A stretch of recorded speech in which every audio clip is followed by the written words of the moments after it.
प्यारे दोस्त नमस्कार। कैसे हैं आप सभी प्यारे साथी। उम्मीद है आप सभी लोग अच्छे शानदार स्वस्थ जबरदस्त जिंदाबाद होंगे। और मेरे प्यारे दोस्त, ये टाइम आपको बदला बदला सा जरूर लग रहा होगा। बिल्कुल सही बात है। सुबह 9 बजे के स्थान पर अब हम लोग रात 9 बजे ये क्लास यहां पर कंटिन्यू कर रहे हैं।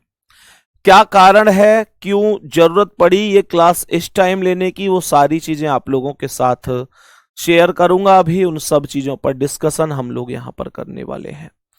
तो पहले सभी प्यारे दोस्त एक बार जल्दी जल्दी से क्लास में जुड़ जाओ। मेरे साथ इस समय दीपक कुमार, अनुज यादव, ब्रज किशोर, रामनिवास प्रजापति, सोनवीर सिंह, अभिषेक मोहम्मद इर्देश, अनुराधा यादव, गरीब बालक गांव का। अरे तुम अपना नाम लिखा करो, क्या लिखते हो यार, है भाई। ऐसे ऐसे अलग अलग नाम क्यों लिखते हो, नाम से आईडी बनाया करो। ऋचा देवी, अमन कुमार, दीक्षा, संदीप पटेल, गौरव, निशा, सूर्या, गौरी, रवि, जयप्रकाश, अर्चना, सुभाष, राहुल, कृष्णा, सभी का बहुत बहुत स्वागत है।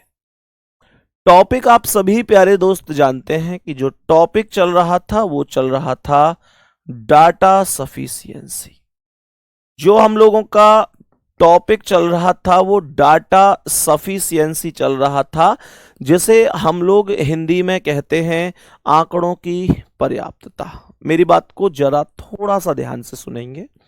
ये आप लोगों के मन में डाउट आया होगा कि भैया जी आखिर आप इस समय क्यों ये क्लास ले रहे हैं। 9 बजे आप ये क्लास सुबह को लेते थे, इस टाइम क्यों ले रहे हैं। एक्चुअल में मेरे प्यारे गुड्डा, मैंने आप लोगों से बोला था कि भाई मैं आप लोगों को 500 प्रश्न कराऊंगा। थोड़ा सा ध्यान से समझ लेना बस। ये 500 प्रश्न मैं बिल्कुल भी ये नहीं चाहता कि मैं आप लोगों के 20-25 दिन 30 दिन महीना भर में खत्म करूं, मैं ये नहीं चाहता। उसका कारण यह है कि मैं ये बात जानता हूं कि एग्जाम से पहले मान लो कि मैंने इंपोर्टेंट आपको करा दिया, तो बच्चा क्या करता है उन क्लास से अपना कई बार रिवीजन भी करता है। तो मैं ये मानकर चलता हूं, और गुड्डा बता देना ये आपको कैसा लगा। तो मैंने इसके लिए ऐसे सीक्वेंस, ऐसे सेटलमेंट किया है कि मैं आपको इन 500 प्रश्न को केवल 10 क्लास में कराऊंगा, केवल और केवल 10 क्लास में कराऊंगा। बाकी मेरे प्यारे गुड्डा, मुझे अगर 10 क्लास में 500 प्रश्न कराने हैं तो आप जानते हैं कि एवरी क्लास में 50 प्रश्न, 50 प्रश्न प्रत्येक क्लास के हिसाब से कराना पड़ेंगे। ये बात आप लोग जानते हैं। और 50 प्रश्न 1 घंटे में नहीं हो सकते, तो मुझे इसमें लगभग 1.5 से 2 घंटे तक का समय चाहिए था, जो कि केवल एक ही जगह पर वैल्यूएबल था, और वो था सुबह 9 बजे से 11 बजे तक। क्या, सुबह 9 से 11 बजे तक का टाइम, बीच में गैप खाली था। तो मेरे प्यारे गुड्डा, मैं आप लोगों के लिए ये चीज लेकर आ रहा हूं। थंबनेल बन चुका है और YouTube पर आप देखोगे ना तो वीडियो शेड्यूल भी हो चुकी है। थंबनेल देख लो आप लोग, ये थंबनेल है, और मैं इसे कल लेकर आ रहा हूं इवेंट को। कल रात को 9 बजे मैं इसके बारे में डिस्कस करूंगा YouTube पर कि भाई आप इसे कैसे कैसे पढ़ने वाले हो, आप इसे कैसे कैसे पढ़ने वाले हो। और यहां लिख दिया मैंने, ये रही दबंग शुरुआत, हुड़ हुड़ हुड़ दबंग दबंग दबंग दबंग, है ना। तो मेरे प्यारे गुड्डा, ये बहुत बच्चों के कमेंट थे कि भैया लास्ट टाइम पर कुछ लेकर आओ। और बच्चा क्यों ना कहे, बच्चा ये बात जानता भी है कि यार ये व्यक्ति अनुभव के आधार पर कुछ खास तो करता है लास्ट में। तो एसआई का बच्चा बड़ा परेशान था कि संदीप भैया आप यहां एसआई के लिए कुछ खास नहीं लेकर आ रहे। तो मेरे गुड्डा 10 क्लास लेकर आ रहा हूं, और आपसे ये प्रॉमिस कर रहा हूं कि इससे बाहर कुछ नहीं जाने दूंगा, कुछ नहीं जाने दूंगा। तो कल सभी को 9 बजे जरूर जुड़ जाना है। एक बार दिल भेजेंगे मेरे सभी प्यारे भाई बहन। मैंने कहा शाम को 9 बजे जरूर जुड़ जाना, ठीक है ना। शाम को 9 बजे जरूर जुड़ जाना। ये 500 क्वेश्चन, या मतलब जैसे भी मैं कराऊंगा पूरा डे वाइज आपको कल पूरा शेड्यूल बता दूंगा कि भाई कैसे कैसे, पहले दिन क्या, दूसरे दिन क्या, पहली क्लास आपकी कब, दूसरी कब। तो मैं इस तरीके से पूरा एक शेड्यूल आपको बताऊंगा, सही है ना। ये क्लास सुबह को 9 बजे हुआ करेगी। हालांकि मैं कल तो इसे रात को 9 बजे लेकर आ रहा हूं। कल को तो मैं इसे रात को 9 बजे लेके आऊंगा। जिसमें मैं आपको जानकारी दूंगा। तो कल सबको यूट्यूब पर पहुंच जाना है इस क्लास को देखने के लिए।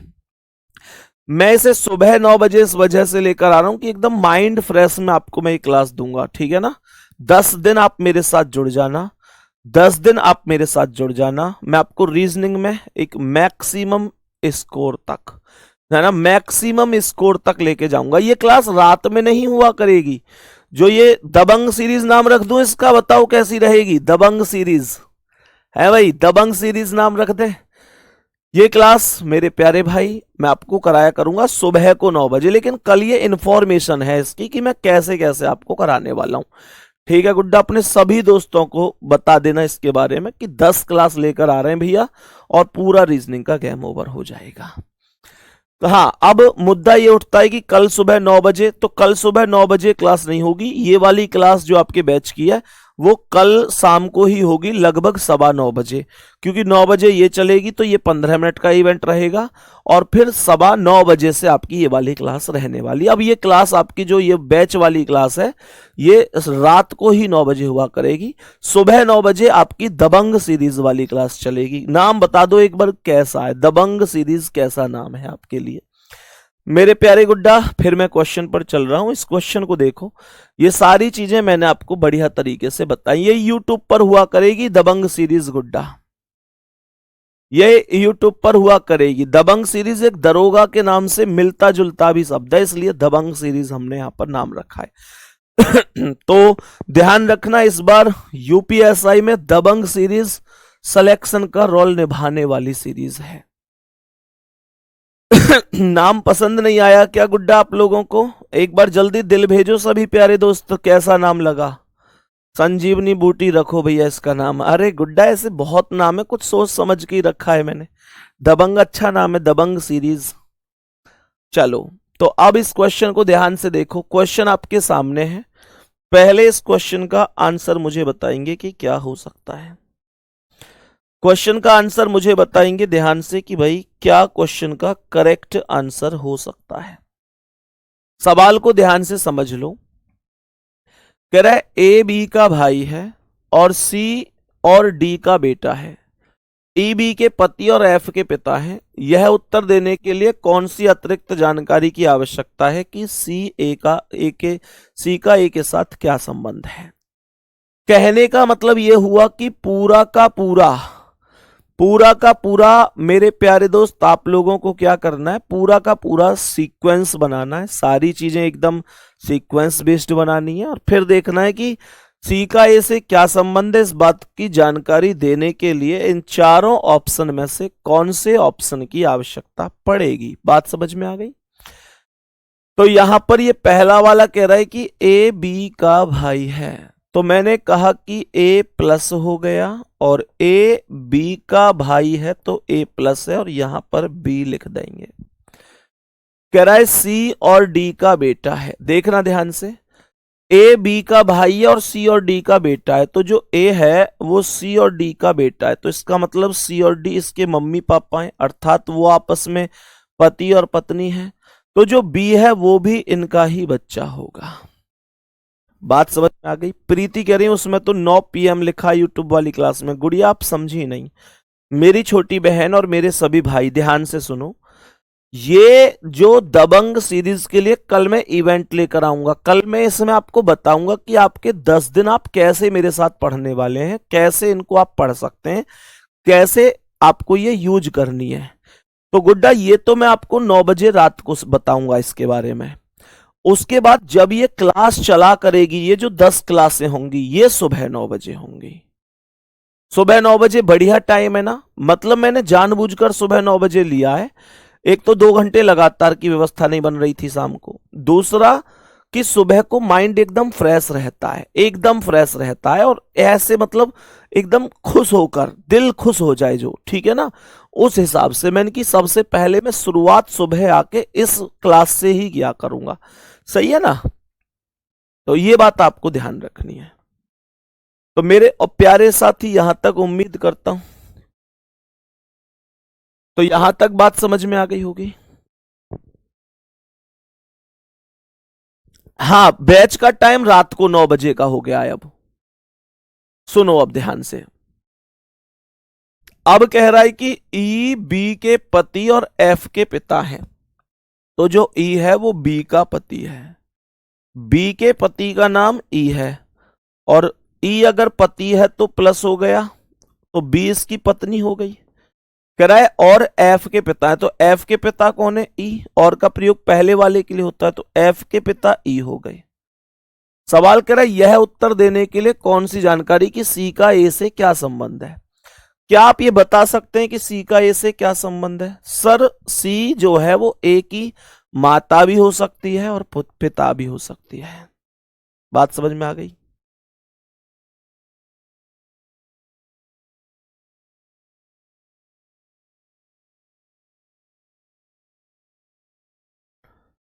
मेरे प्यारे दोस्त, ये बात समझ में आ गई। तो मैंने कहा कि भाई सी का ए के साथ क्या संबंध है।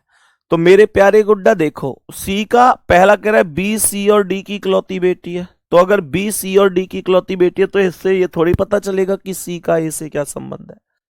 दूसरा कह रहा है डी एफ के नाना है। गुड्डा देखो, डी एफ के नाना है, तो इसका मतलब डी नाना है तो डी प्लस हो गए, और डी प्लस हो गए तो सी कौन हो गई? माइनस, क्योंकि पति पत्नी है। तो यहां पर यह पता चल रहा है कि सी ए की माता है। और ये हमें किससे पता चला? ये हमें किससे पता चला? ये हमें पता चला दूसरे वाले विकल्प से। तो जवाब क्या होगा मेरे भाई? बी वाला करेक्ट हो जाएगा। क्या बोलेंगे दोस्त? बी वाला एकदम करेक्ट हो जाएगा। सभी प्यारे साथियों को बात समझ में आ गई? सभी को ये बात समझ में आ गई? कोई दिक्कत परेशानी तो नहीं है? सबको एक भी एक चीज समझ में आ गई?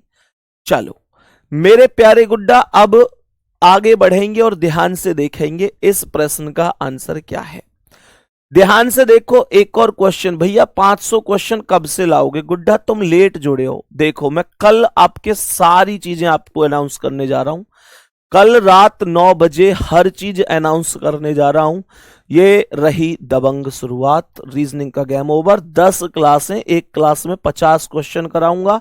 50 गुणा 10 बराबर 500 क्वेश्चन। बात समझ में आ गई? कल इसके बारे में कल रात 9 बजे आ जाना क्लास में। सारी चीजें, सारे डाउट आपके दूर हो जाएंगे। सही है ना? हाँ, परेशान नहीं होना है। आओ इसका आंसर बताओ जल्दी से। इस प्रश्न का आंसर बताओ। सवाल कह रहे 40 व्यक्तियों की पंक्ति में श्री एक्स का स्थान कौन सा है। तो मैं अगर कथन फर्स्ट से जवाब करूं, मैं अगर ये कहूं कि भाई कथन फर्स्ट से क्या होगा, तो मेरे प्यारे भाई ये कह रहा है कि भाई एक्स का स्थान कौन सा है। तो जो इसने बोला है ना, जो इसने बोला है, इसने यहां पर बोला है कि 40 व्यक्तियों की पंक्ति में, तो 40 व्यक्ति तो टोटल ओवरऑल हैं। 40 व्यक्ति तो टोटल ओवरऑल पंक्ति में हैं। बात समझ में आ गई? तो मैंने यहां पर बोला एक्स का स्थान, तो पहला कह रहा है एक्स आगे से 16वें पर है ना। एक पंक्ति में एक्स का स्थान कौन सा है? श्री एक्स के आगे 16 व्यक्ति हैं।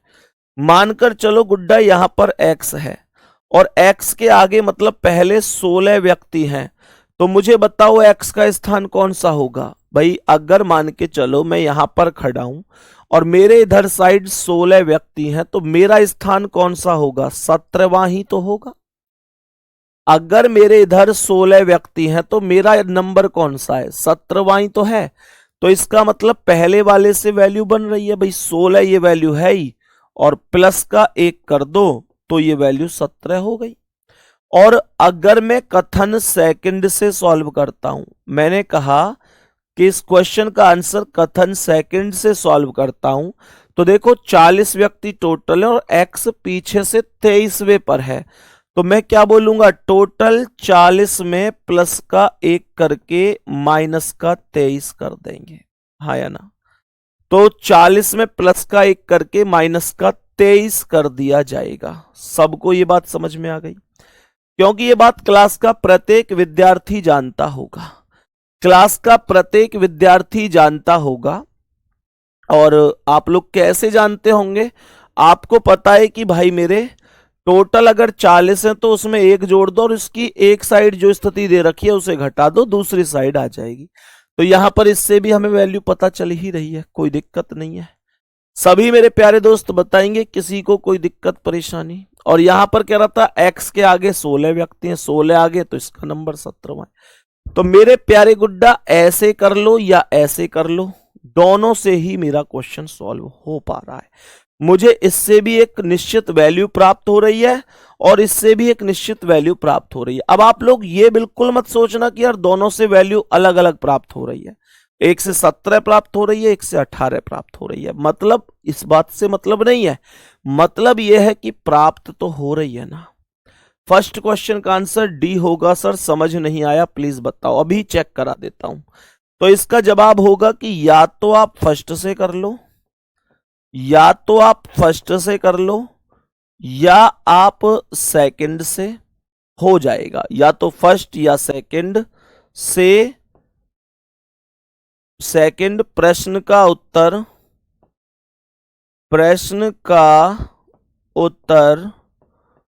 उत्तर देने के लिए पर्याप्त है। उत्तर देने के लिए पर्याप्त है। उत्तर देने के लिए पर्याप्त है। बात समझ में आ गई।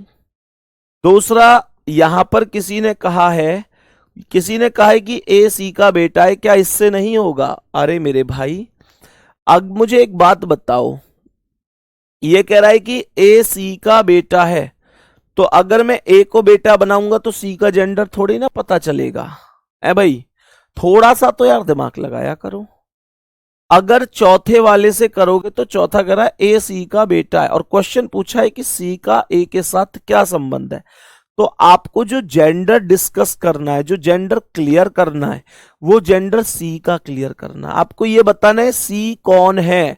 आप अगर डी करोगे ए सी का बेटा है तो ए बेटा है, वो तो ऑलरेडी वैसे भी पता था आपको। बात समझ में आई ना? इसलिए जवाब बी ऑप्शन करेक्ट हुआ था। उम्मीद है सभी को बात अब समझ में आ गई होगी। जल्दी से बोलेंगे, जल्दी से बताएंगे क्या बात समझ में अब आ गई। सभी प्यारे साथियों को थम्स अप करो कि हाँ भैया समझ में आ चुकी है। चलो नेक्स्ट क्वेश्चन, बताओ इसका आंसर। यहां तक बात सबको ओके हुई तो बताओ इस प्रश्न का क्या आंसर है। मेरे सभी प्यारे दोस्त और सभी प्यारे भाई बहन, जल्दी से बताओ इस प्यारे से क्वेश्चन का क्या प्यारा सा आंसर होगा। जल्दी से एक बार क्वेश्चन को देखेंगे और बताएंगे इसका आंसर क्या है। चेक कर लें, चलो चेक कर लेते हैं। चलो जी आ जाओ। कह रहे 6 व्यक्ति के N M P Q R एक गोले में केंद्र की ओर अभिमुख होकर बैठे हैं। पी के बाईं ओर दूसरे स्थान पर कौन है? सवाल ने कहा कि पी के बाईं ओर दूसरे स्थान पर कौन है। मैंने कहा कि सबसे पहले मैं इस प्रश्न का आंसर कथन फर्स्ट से सॉल्व करना चाहता हूं। मैंने कहा कि मैं इसका आंसर कथन फर्स्ट से सॉल्व करना चाहता हूं। कथन फर्स्ट से सॉल्व करना चाहता हूं। तो यहां पर 6 व्यक्ति हैं, तो ये 2 4 6 हो गए। ये ऐसे केंद्र हो गया, ये राइट है। पॉइंट छोड़ो बिंदु, पॉइंट छोड़ो बिंदु, पॉइंट छोड़ो बिंदु, पॉइंट छोड़ो बिंदु और पॉइंट छोड़ो बिंदु। सबसे पहला स्टेप है कि के पी के ठीक दाएं बैठा है। तो मैंने बोला कि अगर ये P है तो P के ठीक दाएं यहां पर K हो जाएगा। दूसरा कह रहा है कि P और Q के बीच केवल 2 व्यक्ति हैं, तो यहां से देखूंगा तो 2 व्यक्ति ये करके Q यहां आएगा, यहां से देखूंगा तो यहां, तो Q तो निश्चित रूप से यहां आना ही आना है इसके सामने। कह रहा है कि R M के दाईं ओर दूसरे स्थान पर है। M के दाईं ओर, अगर M को यहां बिठाऊंगा तो दूसरे दाएं पर P है, यहां बिठाऊंगा तो दूसरे दाएं पर K है। तो M को यहां बिठा दो और R M के दाएं पहला दूसरा यहां पर आ जाएगा। और बच कौन गया? K N M, N बच गया, उसे यहां बिठाओ। Question is over. Question is over. Question यहां पर कह रहा था कि पी के बाईं ओर दूसरे पर कौन है, तो पी के बाईं ओर पहला दूसरा आर होगा। ये पहले वाले से आपको पता चल गया है, ये पहले वाले से आपको पता चल गया है। बात समझ में आई। अब सेकंड से करने की कोशिश करते हैं। हमने कहा पहले से तो पता चल गया, सेकंड वाले से भी करने की कोशिश करते हैं कि क्या कथन सेकंड से समझ में आएगा, क्या कथन सेकंड से समझ में आएगा। ये इन सब के राइट हो गए, ये इन सब के राइट हो गए। बात समझ में आ गई। करके देखो भाई, क्या दूसरे वाले से सॉल्व हो पा रहा है, क्या दूसरे वाले से सॉल्व हो पा रहा है, जरा गौर से देखेंगे। सबसे पहला स्टेप है कि एन और एम के बीच केवल दो व्यक्ति हैं। क्या बोला, एन और एम के बीच केवल दो व्यक्ति हैं और क्यू एम का पड़ोसी है, क्यू एम का पड़ोसी है। अगर ये m है तो m का पड़ोसी q इधर आएगा। अब आप लोग कहेंगे भैया इधर भी आ सकता है, चलो दूसरी पॉसिबिलिटी भी इसी की ले लेते हैं, दूसरी पॉसिबिलिटी भी इसकी ले लेते हैं, कोई भी टेंशन परेशानी नहीं है। q m का पड़ोसी है, अगर ये m है तो m का पड़ोसी यहां पर q आ गया। बोल रहा है कि n और m के बीच केवल दो व्यक्ति हैं, तो n इसके सामने आएगा m के, दो व्यक्ति बीच में हुए, n यहां आएगा तो ये दो व्यक्ति बीच में हो गए। अब मुझसे कह रहा है कि q और k के बीच एक व्यक्ति है, तो q और k के बीच एक व्यक्ति यहां तो आ नहीं सकता, तो एक व्यक्ति इसे ले लेते हैं, k को यहां लिख दो, एक व्यक्ति बीच में आ गया, q और k के बीच में एक व्यक्ति आ गया। तो बच कौन गया, बच कौन गया, k m n। अच्छा ठीक है, कोई बात नहीं। और यहां देखो Q और K के बीच एक व्यक्ति, तो यहां पर K लाना पड़ेगा, तब एक व्यक्ति आएगा। क्वेश्चन कह रहा है P के बाईं ओर दूसरे स्थान पर कौन है, तो मेरे प्यारे भाई यहां चेक करो, यहां चेक करो। पहला स्टेप कि N और M के बीच केवल दो व्यक्ति हैं, तो N और M के बीच दो व्यक्ति हैं। Q M का निकटतम पड़ोसी है, Q M का पड़ोसी है। Q और K के बीच केवल एक व्यक्ति है, तो Q और K के बीच केवल एक, तो इन दोनों स्थान पर पता नहीं है कौन आएगा। बताओ भाई जल्दी से, क्या बात समझ में आई है। मेरे सभी प्यारे दोस्त बताएंगे जल्दी से, मेरे सभी प्यारे दोस्त बताएंगे जल्दी से। कोई दिक्कत, तो पहले से सॉल्व हो पा रहा है, दूसरे से सॉल्व नहीं हो पा रहा है। तो मैं यहां पर जवाब क्या दूंगा, मैं जवाब दूंगा कथन फर्स्ट में, कथन ऐसे लिख दो, केवल कथन फर्स्ट में, ऐसे लिख देते प्रश्न, केवल कथन फर्स्ट, केवल कथन फर्स्ट प्रश्न का उत्तर देने के लिए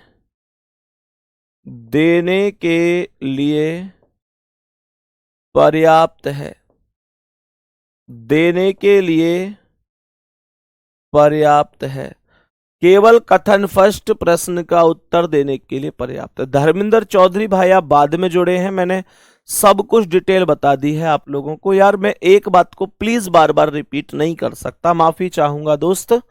आप क्लास को शुरू से देखेंगे तो मैंने आपको जरूर बताया है कि भाई उसके लिए हमने दबंग सीरीज ला रहे हैं और कल शाम 9 बजे उसका मैं इवेंट लेकर आ रहा हूं।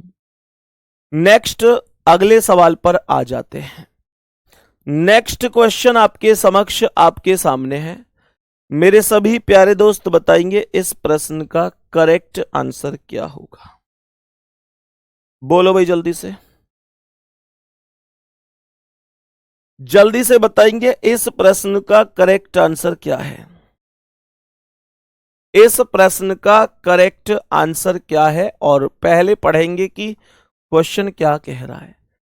6 व्यक्ति A B C D E F की भिन्न भिन्न लंबाई है, निम्नलिखित में से कौन सा दूसरा सबसे लंबा है।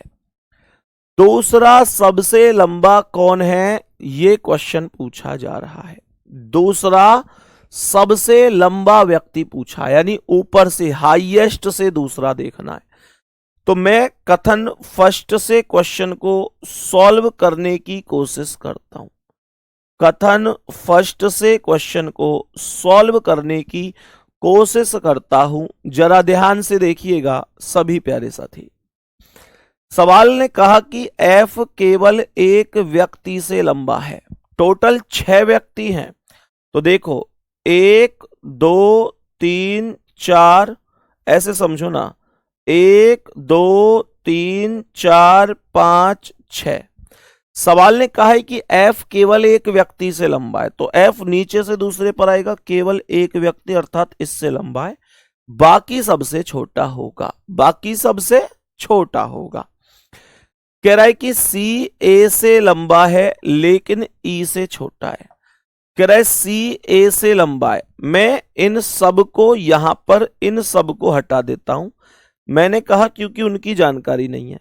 सी ए से लंबा है तो सी ए से ऊपर आएगा, लेकिन ई से छोटा है तो ई से छोटा होगा। क्या आप इनमें बता सकते हो गुड्डा कि कौन कैसे आ रहा है? मुझे बताओ, क्या इनमें बता सकते हो? 3 और 2 5 ही व्यक्ति तो हुए। ये कौन अभी बीच में आएगा, कौन ऊपर कौन यहां, इस बारे में कुछ भी बताया नहीं जा सकता। जो लोग कह रहे हैं कि पहले वाले से सॉल्व हो जाएगा, मेरे प्यारे गुड्डा पहले वाले से तो सॉल्व हो ही नहीं सकता। पहले वाले से कैसे सॉल्व हो जाएगा सोचो।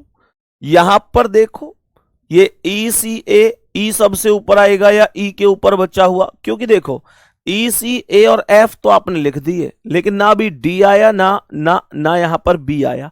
तो डी और बी कहां आएंगे? नीचे आएंगे, ऊपर आएंगे, बीच में आएंगे? I can't say about in this is out of my knowledge, है ना।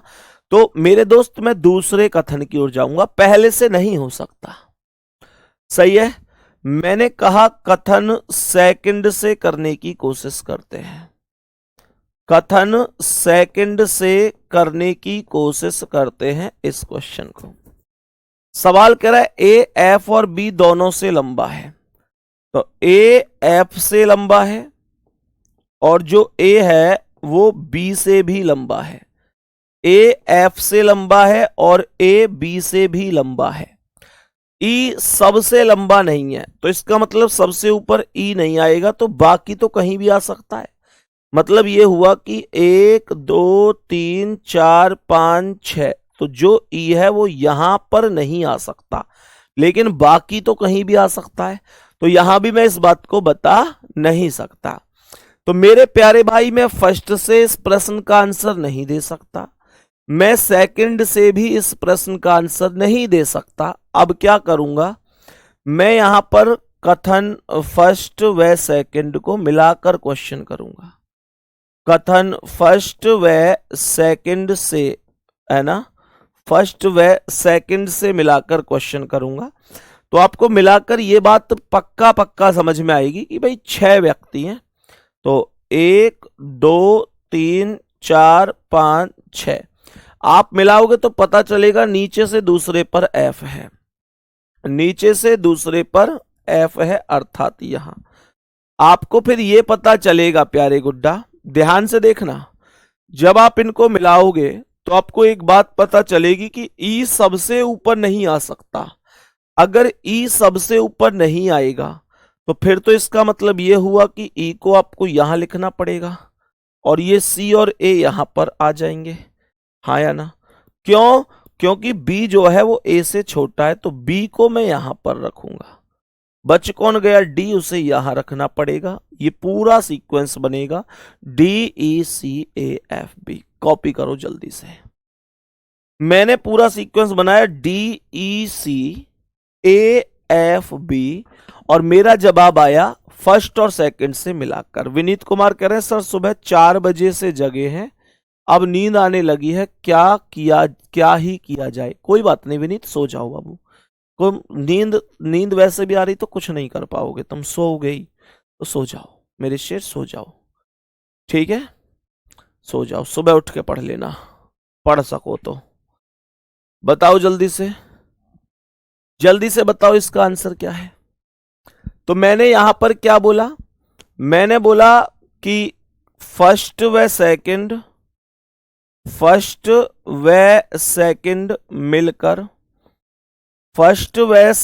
मिलकर प्रश्न का उत्तर देने के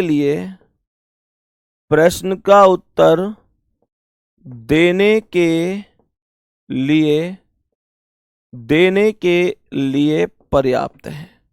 फर्स्ट व सेकंड मिलकर प्रश्न का उत्तर देने के लिए पर्याप्त है। ये मेरे क्वेश्चन का परफेक्ट आंसर है। मेरे सभी प्यारे भाई बताएंगे इसका आंसर क्या हो जाएगा। आर्यन राय लिख रहे हैं भैया भोजन हुआ क्या? अभी नहीं हुआ यार, अभी क्लास खत्म करके तब घर जाऊंगा, तब खाएंगे। बताओ जल्दी से इसका आंसर। मेरे सभी प्यारे गुड्डा बताओ जल्दी से इसका आंसर। सबको ये बात समझ में आ गई? या फिर आप लोग अगर चाहो तो ऐसे कर लो, अभी तो कुछ भी बना बिगड़ा नहीं है। आप लोग चाहो कि अगर भैया आप मेरे साथ अगर लेट तक पढ़ सकते हो, कि भैया हम लेट तक पढ़ सकते हैं, हम जान लगा देंगे आपके साथ कि भैया हम लेट तक पढ़ सकते हैं, देख सोच समझ के बताना। तो ये जो हमारी क्लास है जो मैं आप लोगों के लिए लेकर आ रहा हूं, नई शुरुआत, तो मुझे ये बताओ कि आप में से कितने लोग क्या चाहते हैं। तो यहां अभी पता चल जाएगा। आप लोग 9 से 11 AM चाहते हो या 9 से 11 PM चाहते हो? बताओ एक बार। देखना किसकी कमेंट ज्यादा आ रही है। महेंद्र, किसकी कमेंट ज्यादा है? अभी तो कुछ भी बना बिगड़ा नहीं है, कल अनाउंस करूंगा ऐसे।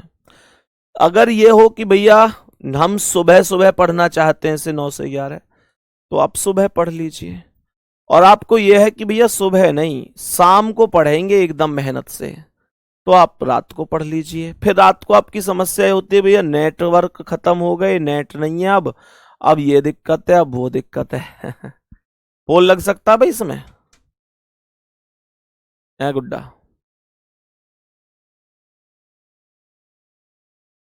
बताओ जल्दी से, आप 9 AM चाहते हैं या 9 PM चाहते हैं? होगी 9 बजे ही है। 9 से 11 AM या PM? PM में पता है कई बार समस्या ये बनती है कि भैया हमारे पास नेट की व्यवस्था नहीं है, या हमारे पास उस टाइम तक हम सो जाते हैं, दिक्कत है ये है वो, तो वो वाली बातें हैं बस। बाकी तो 9 से 11 भी एकदम साइलेंट समय है, ये एकदम बढ़िया समय है। सुबह 9 बजे, रात को 9 बजे का भी कोई दिक्कत नहीं है इसमें भी। है भाई, कौन से मैसेज ज्यादा आ रहे हैं? है बेटा 9 PM के ज्यादा आ रहे हैं? बराबर हैं? बराबर है। तुम लोगों से भी वोट डलवाना आसान काम थोड़ा ही है भैया। तुम लोगों से वोट डलवाना मजाक खेल नहीं है, तुम लोग खिलाड़ी आदमी हो। अब देखो बिल्कुल टक्कर पे चल रहा है मामला। इस क्वेश्चन का आंसर बताओ चलो कमेंट के साथ साथ। चलो कमेंट के साथ साथ बताओ। चलो मैं एक बार और तुम लोगों के जैसे भी रिव्यू आएंगे उसके आधार पर डिसीजन लूंगा, लेकिन कल मैं अनाउंस कर दूंगा, कल रात को 9 बजे सबको जुड़ना है, ठीक है? सभी मेरे प्यारे भाई ध्यान से देखेंगे,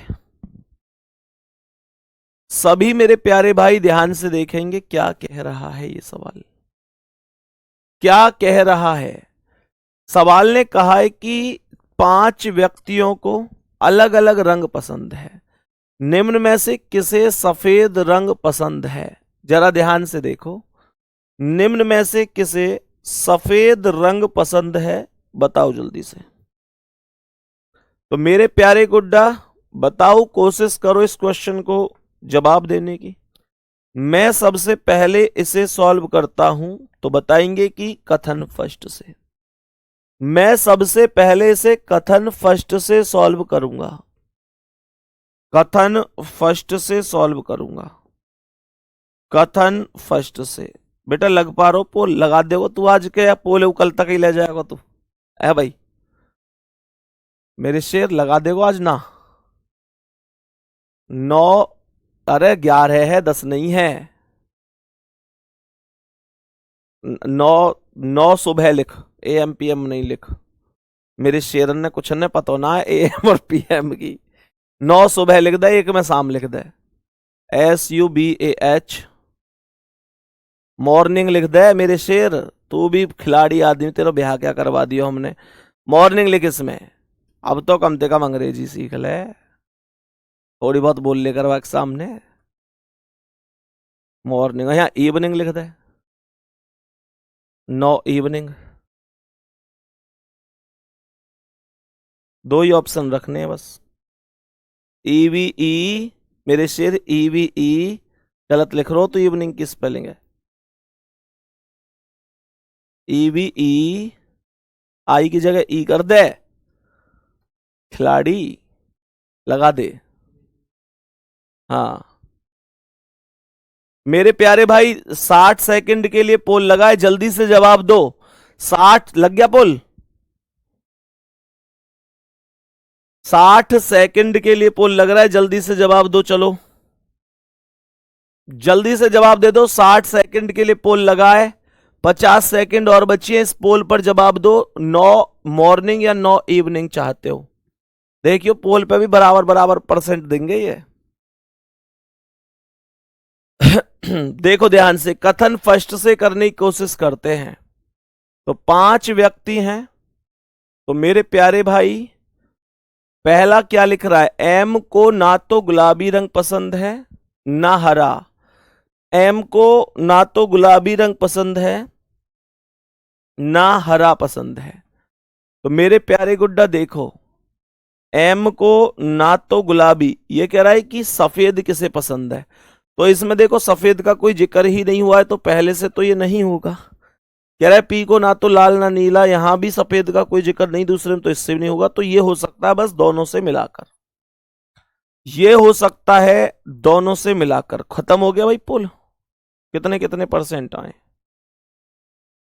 दोनों?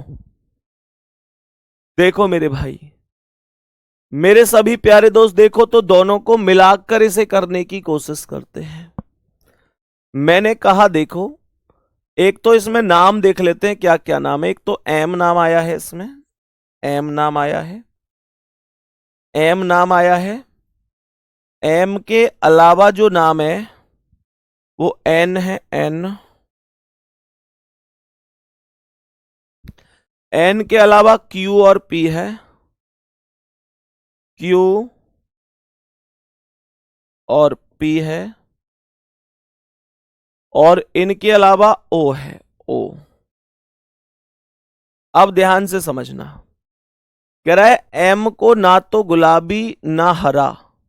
तो एम के सामने इधर साइड लिख दो डज नॉट इक्वल टू में, कि ना तो गुलाबी आएगा ना हरा आएगा।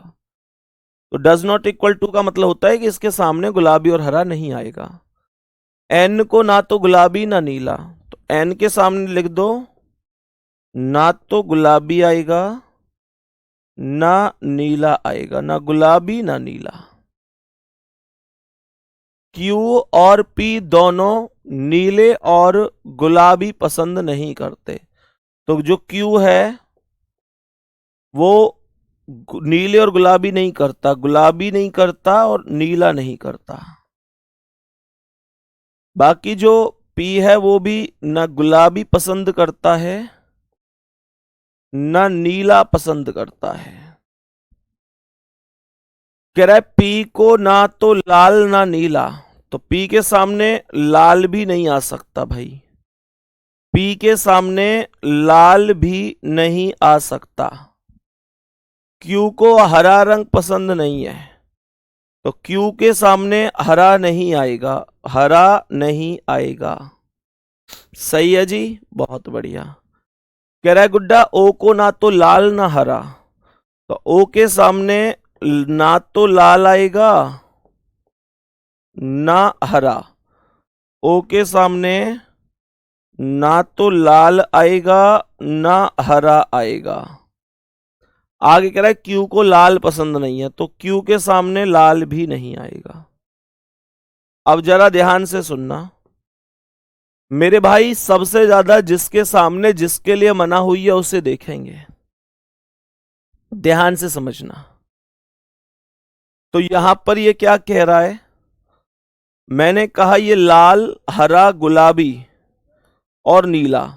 देखो गुलाबी एम के सामने नहीं आ सकता, गुलाबी एन के सामने नहीं, गुलाबी क्यू के सामने नहीं, पी के सामने नहीं, तो गुलाबी आएगा यहां पर, गुलाबी यहां पर आ जाएगा और कोई ऑप्शन ही नहीं है। अब देखना, देखना ध्यान से मेरे भाई, नीला यहां नहीं, यहां नहीं, यहां नहीं, तो नीला को ऊपर लिखना पड़ेगा, नीला ऊपर आएगा। उसके बाद मेरे प्यारे गुड्डा, लाल यहां नहीं, यहां नहीं, तो लाल को यहां लिखना पड़ेगा। उसके बाद गुड्डा हरा यहां नहीं, तो हरे को यहां लिखना पड़ेगा और सफेद को यहां लिख दूंगा। क्वेश्चन खत्म हो गया। तो मेरा जो जवाब आया वो दोनों से मिलाकर आया है, जो मेरा जवाब आया है वो दोनों से मिलाकर आया है कि जो सफेद पसंद है वो क्यू को पसंद है। ये फर्स्ट और सेकंड दोनों मिलकर पर्याप्त हुए हैं। क्या बोलेंगे? फर्स्ट व सेकंड मिलकर मिलकर प्रश्न का उत्तर देने के लिए पर्याप्त है, देने के लिए पर्याप्त है, देने के लिए पर्याप्त है। क्या ये बात सबको समझ में आ गई? जल्दी से बोलेंगे। अभी हार्ड मत मानो इसे, इससे भी अच्छे लेवल के क्वेश्चन हम अभी पजल में और कराऊंगा मैं आपको। मतलब पजल में हम इससे भी थोड़ा सा कठिन की ओर तो जाएंगे, ठीक है? बताओ, चलो इसका आंसर बताओ। यहां पर भी आप ऐसे ही देख रहे होंगे कि यहां पर भी ये मंजिल वाला क्वेश्चन है, लगभग पजल टाइप ही बनता है ये। बताओ जल्दी से इसका आंसर, जल्दी से बताओ इसका आंसर क्या है, जल्दी से बताओ इसका आंसर क्या होगा। सवाल के अकॉर्डिंग 5 व्यक्ति PQRST 5 विभिन्न तलों पर रहते हैं। इस प्रकार सबसे निचले तल की संख्या 1 और शीर्ष तल की संख्या 5 है, तो जो सबसे निचला उसकी संख्या 1 है, तो टोटल PQRST हो गई। तो मैंने कहा 1 2 3 4 5, सही है। ये कह रहा है ना सबसे निचले तल की संख्या 1 है और सबसे ऊपर की 5 है। मैं इसे कथन फर्स्ट से कर रहा हूं पहले।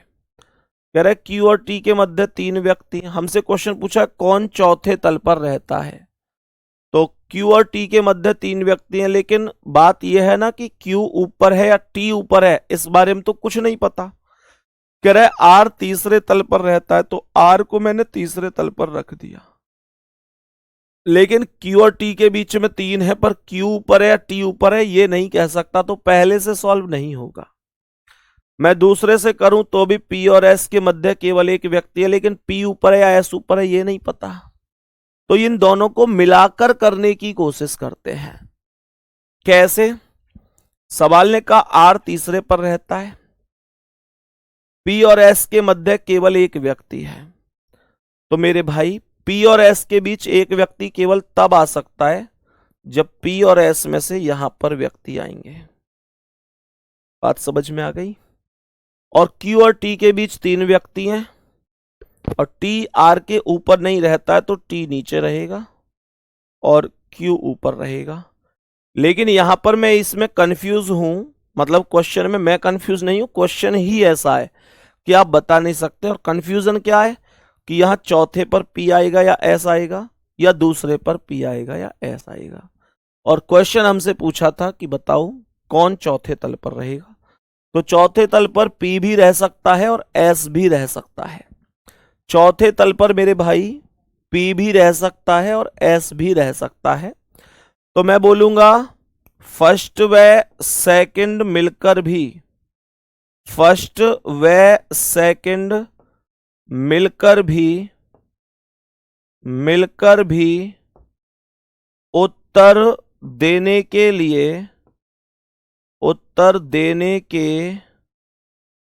लिए पर्याप्त नहीं है, पर्याप्त ऐसे लिखते हैं, फर्स्ट व सेकंड मिलकर भी उत्तर देने के लिए पर्याप्त नहीं है, पर्याप्त नहीं है, पर्याप्त नहीं है। बताओ जल्दी से।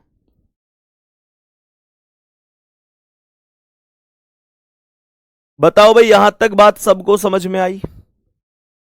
जल्दी जल्दी बोलो कि हाँ भैया हमको बात समझ में आई। जल्दी से बोलेंगे जी भैया हमको बात एकदम समझ में आ चुकी है। बताओ भाई जल्दी। तो दोनों को मिलकर भी बता नहीं पाया, आंसर आइदर में जा रहा है। आंसर फिक्स होना चाहिए था ना। अब या तो पी होगा या एस होगा। तो जो दूसरी मंजिल और चौथी मंजिल है वो फाइनल नहीं हो पाई। सही है विनीत कुमार, टेंशन मत लो। 10 बजे हिंदी की क्लास अगर सुबह 9 बजे लूंगा तो सर और मैं आपस में डिस्कस कर लेंगे, कोई दिक्कत नहीं है। आपकी एक क्लास दो टाइम पर नहीं चलेगी, परेशान मत हो। सही है ना? चलो नेक्स्ट क्वेश्चन पे आओ। तो नेक्स्ट क्वेश्चन पे आओ, बताओ इसका क्या आंसर है। इस प्रश्न का करेक्ट आंसर क्या होगा, जल्दी से सॉल्व करके आप मुझे बताएंगे। इस प्रश्न का करेक्ट आंसर क्या होगा, आप मुझे सॉल्व करके बताएंगे जल्दी से। सवाल करा है समिता, तान्या और रेखा में कौन सबसे छोटी है? कौन सबसे छोटी है? सबसे पहले कथन फर्स्ट से क्वेश्चन का आंसर सॉल्व करते हैं।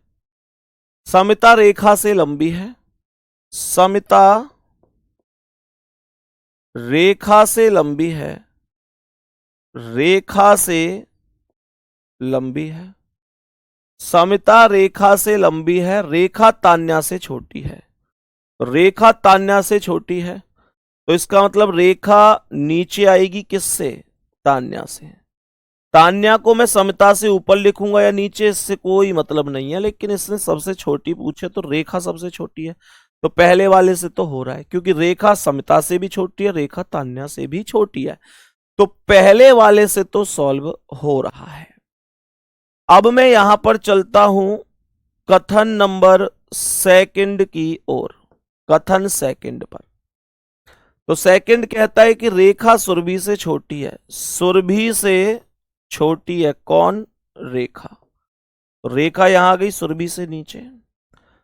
रेखा सुरभि से छोटी है, सुरभि समिता से लंबी है, तो सुरभि समिता से लंबी हो गई, समिता से लंबी हो गई। और तान्या सुरभि से छोटी है, तान्या सुरभि से छोटी है। रेखा, समिता, सुरभि, तान्या, इसमें तो 4 हो गई वैसे भी, है ना। तो मेरे भाई अगर यहां भी देखूं तो तान्या सुरभि से छोटी है, तो सुरभि से छोटी तान्या, लेकिन सबसे छोटी रेखा, समता और तान्या में कौन होगी ये नहीं पता। तो जवाब केवल फर्स्ट से हो जाएगा, जवाब केवल फर्स्ट से सॉल्व हो जाएगा। बताओ।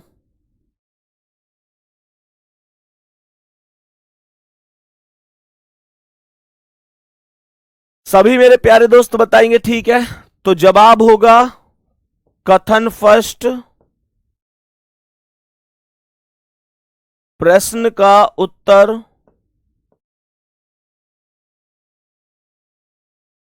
देने के लिए पर्याप्त है, देने के लिए पर्याप्त है। ठीक है मेरे भाई, बाकी मिलेंगे कल आप लोगों से। कल आप लोगों से मुलाकात होगी प्यारे गुड्डा, शाम को 9 बजे ये क्लास के साथ। और इस इवेंट में सभी को जोड़ना है कल। कल एक ऐसी आप लोगों के लिए 10 क्लास की इंफॉर्मेशन जो कि रीजनिंग में इस बात की गारंटी होंगी कि उससे बाहर कुछ है ही नहीं, उससे बाहर कुछ है ही नहीं, ये मैं आपको विश्वास दिलाता हूं। आपका भाई पूरी जान लगा देगा आपके लिए। 500 क्वेश्चन ही आपको करने मेरे साथ, ठीक है। कल शाम 9 बजे मैं आप लोगों को ये इवेंट लेकर आऊंगा यूट्यूब पर।